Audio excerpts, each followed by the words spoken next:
मनीष कश्यप सवाल सुनिए। मनीष कश्यप, बड़ी पिक्चर क्या है? केवल एक अस्पताल मानक नहीं है। आप एक पार्टी का, एक गठबंधन के कई बड़े नेताओं पर, बिहार के हैवीवेट मंत्रियों पर इतने गंभीर आरोप लगा रहे हैं। जब सामने वाला आपसे पलट के पूछ रहा है, भाई तुम्हारी फंडिंग कहां से, तुमको पैसा कौन दे रहा है, ये झंडा बैनर कहां से छप के आ रहा है, तो क्या ये आपकी जिम्मेदारी नहीं बनती कि आप भी यहां पर बिल्कुल साफ सुथरे साबित करें खुद को? बता दीजिए कहां से फंडिंग है, बता दीजिए क्या ऑडिट है इसका। बिल्कुल जिम्मेवारी बनती है।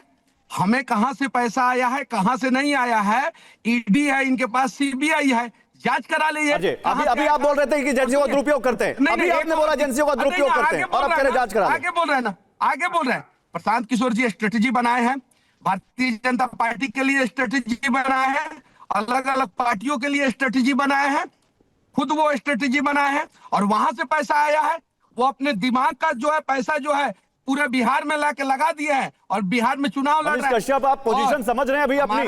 मनीष कश्यप, आप अपनी पोजीशन समझ रहे हैं ना? आपको जेडीयू ना, सुनिए मनीष कश्यप सुनिए, मनीष कश्यप पोजीशन समझ रहे हैं आप ना? आपको एनडीए सटा रहा है ना महागठबंधन सटा रहा है, तो कैसे इतनी दो बड़े गठबंधन से हेड ऑन लिए हैं, कोई आपकी बात को नहीं बैक कर रहा है, विपक्ष भी बैक नहीं कर रहा है। देखिए क्या करें नवल किशोर, क्या कह रही है कांग्रेस आपको, आप उनके पार्टी लाइन पर टॉक कर रहे हैं तब भी आपको नहीं बैक कर रहे हैं वो।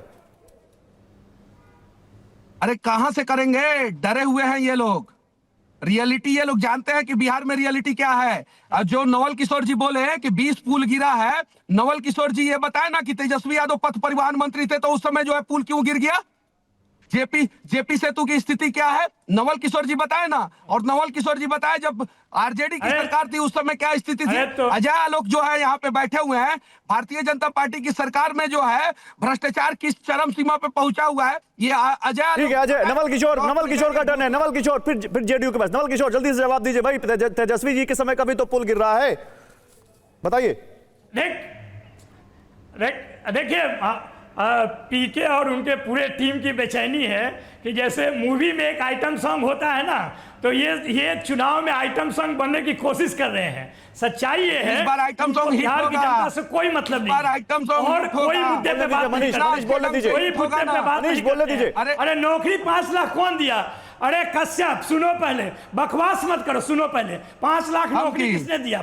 नवल किशोर हम की दे रहे हैं प्रक्रिया दी? अरे ऐसे बदतमीजी मत बात कीजिए नवल किशोर जी। नवल किशोर जी प्रोफेसर है आप, ये तरीका। नवल किशोर जी आप प्रोफेसर है, किस लहजे में बात कर रहे हैं? अरे ऐसे लहजे में बात मत करिए, मैं रोक रहा हूँ, आप ऐसे लहजे में बात मत करिए। नवल किशोर जी ये तरीका हुआ, मनीष रुकिए, नवल किशोर जी तरीका हुआ ये। मनीष रुकिए,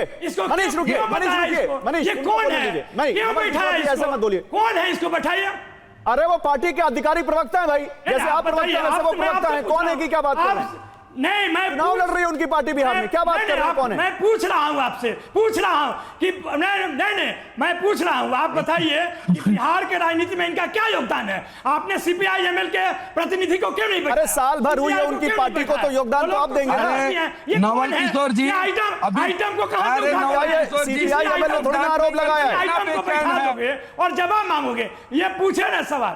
अरे किसी आइटम को बैठा दोगे और कहोगे कि जवाब कौन होता है ये, इसको मालूम ही नहीं है ये कब कहां जाएगा, इसको खुद ही नहीं पता है। मुद्दे पर आइए ना नवल किशोर जी, नवल किशोर जी क्यों नवल किशोर पार्टी बदले हैं। मुद्दे पर आइए। मनीष कश्यप रुक जाओ भाई, आप रुक जाओ। कांग्रेस ने जेल डलवाया, आइए ना, उन्होंने जो कहा उसको बोलिए ना नवल किशोर जी। मैं नहीं समझ में आता है और हम नवल जी बोल रहे हैं। मनीष कश्यप की ऑर्डर गिराइए, मनीष कश्यप को रोकिए। नवल किशोर जी जो मुद्दा है उस पर आते हैं ना, भ्रष्टाचार आपकी सरकार में भी था, यही वो कह रहे हैं। और भाई 1 साल की पार्टी है, उसका तो अभी राजनीतिक योगदान दुनिया देखेगी, बिहार देखेगा। आरोप उनकी पार्टी लगा रही तो उनके प्रवक्ता को ना बुलाएं। नहीं, आप बताइए, पीके पांडे का चरित्र को कौन नहीं जानता है? 2014 में वो कहां थे, पिछले 10 साल में वो कहां थे, कौन नहीं जानता है उनको भाई? आप जदयू के साथ काम कर चुके हैं, आप भारतीय जनता के पार्टी के। अरे तो वो तो टीएमसी के साथ भी काम कर चुके हैं। क्या है, टीएमसी के साथ भी काम कर चुके हैं कि नहीं कर चुके हैं? वही कह रहे हैं। तो वो तो आपके साथ है, वो तो आपकी विचारधारा से जुड़ी हुई पार्टी है।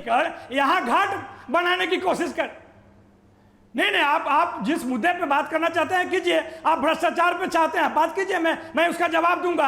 आप पूछिए जदयू से कि 2015 में लालू जी के साथ कैसे आकर चीफ मिनिस्टर बन गए, 2022 में तेजस्वी जी के साथ कैसे आकर बन गए। हाँ, ये आपने बड़ा अच्छा मुद्दा उठाया है, बिल्कुल अच्छा मुद्दा उठाया। और मैं चाहता हूं कि मैं अब राजीव रंजन जी के पास जाऊं। राजीव रंजन जी, मैंने 6 लोगों का उदाहरण दिया था। एक मिनट, एक बात और सुन लीजिए गौरव जी, एक बात, बस 10 सेकंड।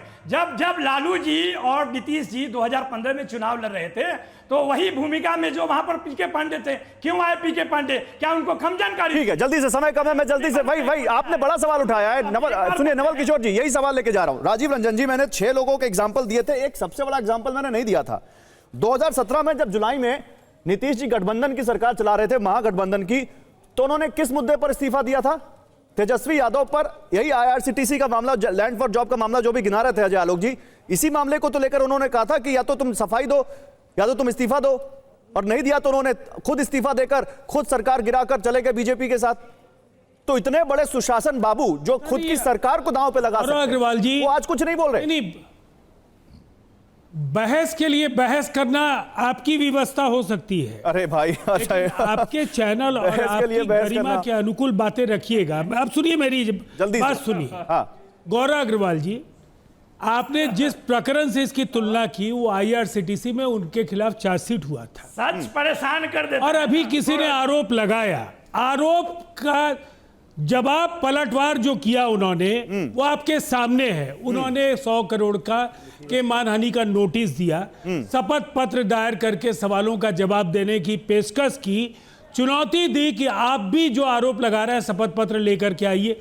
आपको क्या लगता है ये दो पक्षों के बीच में जो ये बातचीत है, इसमें आपने आरोप लगाए, आरोपों का जवाब उन्होंने दे दिया है, दोनों का तो फर्क आपको नहीं समझ में आ रहा है? सर, समझ में बिल्कुल आ रहा है, लेकिन मुझे भी मालूम है कि आपकी राजनीतिक मजबूरी है, अगर किसी के मुद्दे खिलाफ पर आप बोल सकते हैं, किस पर नहीं। समय खत्म हो गया, बहुत शुक्रिया सर।